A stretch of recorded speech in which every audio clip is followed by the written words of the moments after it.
Now, we all need some laughter in our lives, and humor is the best way to it. Well, Mzansi Comedy Nights will be taking place next week on the 25th of April. The event is blended with gospel music performances from various artists. Joining us is comedian Celeste Ntuli to talk more about this. Celeste, a very good evening to you and welcome. Good evening. Thank you for welcoming me. When I'm here, I'm not see you. And you're here. Yeah, it feels very nice and serious. Okay, no, I'm glad that you're happy to be here. I am. Oh, no. I feel sorry because you guys are reading such serious news. Yes. And we always deal with humor. So Most I'm like, certainly. And we need that humor in our lives, humor. especially with what we're seeing happening in the world, the Tembisa hospital burning. I'm so shocked. But at this point, I want us to talk about you've been 20 years in the industry. As a comedian, as an actress, what does that even feel like? You started when you were how old, 25? 25 years, because I'm 46. No, turning 46 this year. Yeah.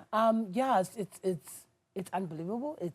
I'm amazed about how far I've come. And also, it proves a point that I might be suffering in the Mjolo department, but I'm good.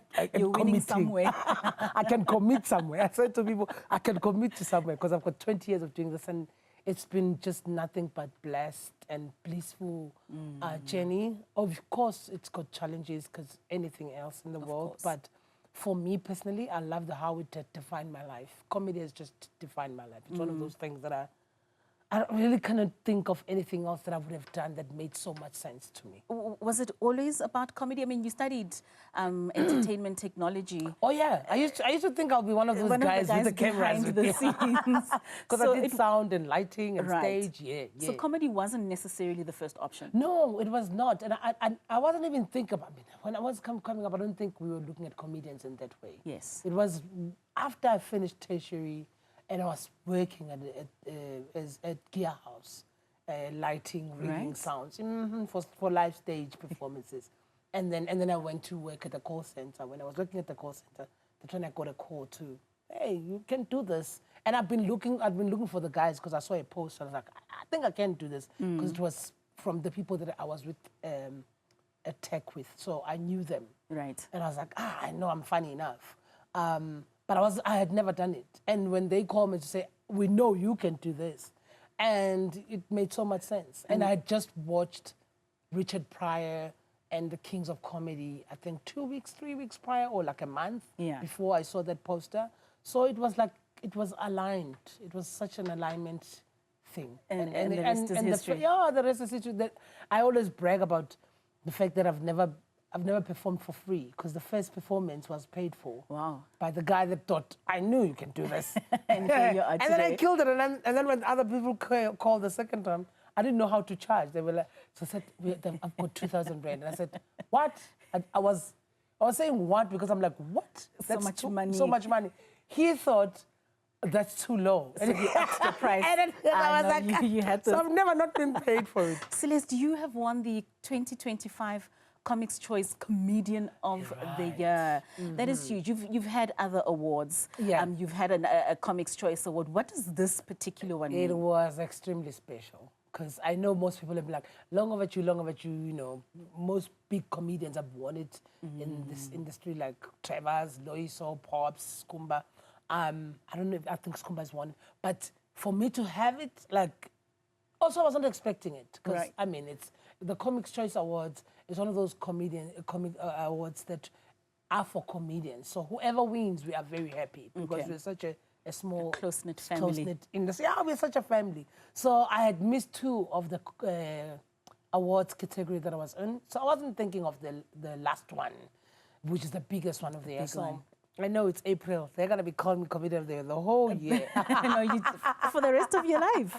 Exactly. And I think also just being a female in this industry, we're not seeing many, especially black females, penetrating, using your indigenous language to speak to audiences. That really must be even more special for you. It is. And I'm happy to say that there is 3, I know we must count each and every, but Nonto R and Mbali Kudaza and Stella, those are the comedians that are out there, that are female comedians that are black, and I'm thinking they are going to disrupt the industry, that they're talented, they're going to do well in comedy. So yes, we don't see a lot of female comics, but I think it is changing. It certainly and mostly, is. I don't think it's because of the industry itself. I think it's because most female look at it and go, it's not as ladylike. But here you are. I want us to quickly talk, I mean, we're running out of time, about the Mzansi Comedy Nights when faith meets laughter. So this is gospel and comedy coming together. Talk to us about this event. I love that we're taking that route with comedy, and with the show that I did last year, Celeste Ntuli, I had Java as well, and this show has got Java. This is not my show, but it's a lineup of comedy, and we've got Simpiwe Shembe, Dosh Madlingozi, Vafa, who's dope and one of the new comics, and then myself, and then Sbunoa and Java.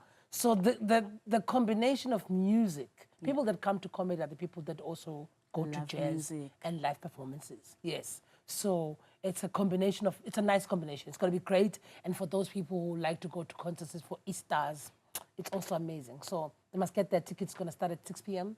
Tickets are at Ticket Pro at 250 at Emperor's Palace. It's going to be amazing. It's going to be nice. And now you know that Shava's got that new vibe, gospel vibe. And Shembe, Simpiwe Shembe is also always amazing with religious jokes and also just fantastic and hilarious comedy. I'm happy that most of Johannesburg is going to start to see more comedians from Durban as well to perform. Before I let you go, do you think we are exporting enough of our comedians globally at the rate at which we do with film? With film, we just started as well, I believe, because of obviously platforms that are out there now. But with comedy, individual comics do go.